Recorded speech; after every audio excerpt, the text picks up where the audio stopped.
ایک بادشاہ کے دربار میں ایک اجنبی نوکری کی طلب کے لیے حاضر ہوا۔ قابلیت پوچھی گئی تو اس نے کہا کہ سیاسی ہوں۔ عربی میں سیاسی افہام و تفہیم سے مسئلہ حل کرنے والے معاملہ فہم کو کہتے ہیں۔ بادشاہ کے پاس سیاست دانوں کی بھرمار تھی۔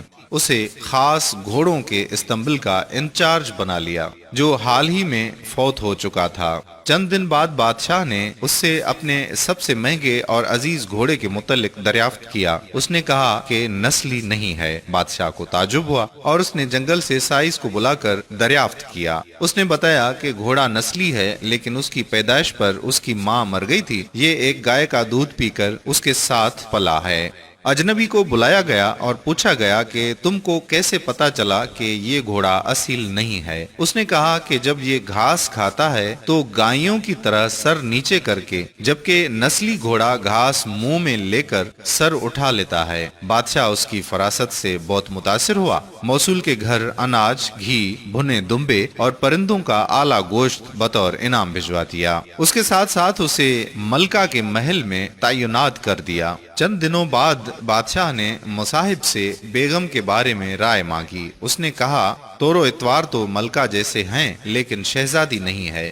بادشاہ کے پیروں تلے سے زمین نکل گئی۔ حواس بحال کیے اور ساس کو بلاوا بھیجا۔ معاملہ اس کے گوش گزار کیا۔ اس نے کہا کہ حقیقت یہ ہے کہ تمہارے باپ نے میرے خاوند سے ہماری بیٹی کی پیدائش پر ہی رشتہ مانگ لیا تھا، لیکن ہماری بیٹی 6 ماہ میں ہی فوت ہو چکی تھی۔ چنانچہ ہم نے تمہاری بادشاہت سے قریبی تعلقات قائم کرنے کے لیے کسی کی بچی کو اپنی بیٹی بنا لیا۔ بادشاہ نے مصاحب سے دریافت کیا کہ تم کو کیسے علم ہوا؟ اس نے کہا کہ اس کا خادموں کے ساتھ سلوک جاہلوں سے بھی بدتر ہے۔ بادشاہ اس کی فراست سے خاصا متاثر ہوا۔ بہت سا اناج، بھیڑ بکریاں بطور انعام دیں، ساتھ ہی اسے اپنے دربار میں متعین کر دیا۔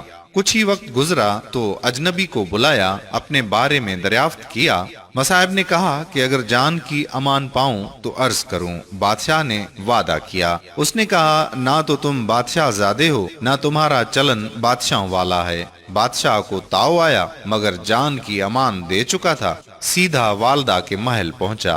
والدہ نے کہا کہ یہ سچ ہے، تم ایک چرواہے کے بیٹے ہو، ہماری اولاد نہیں تھی تو تمہیں لے کر پالا۔ بادشاہ نے مصاحب کو بلایا، پوچھا کہ بتاؤ تجھے کیسے علم ہوا؟ اس نے کہا کہ بادشاہ جب کسی کو انعام و اکرام دیا کرتے ہیں تو ہیرے، موتی، جواہرات کی شکل میں دیتے ہیں، لیکن آپ بھیڑ بکریاں، کھانے پینے کی چیزیں عنایت کرتے ہیں۔ یہ اسلوب بادشاہ زادے کا نہیں، کسی چرواہے کے بیٹے کا ہو سکتا ہے۔ عادتیں نسلوں کا پتہ دیتی ہیں۔ عادات، اخلاق اور طرز عمل خون اور نسل دونوں کو پہچان کروا دیتی ہیں۔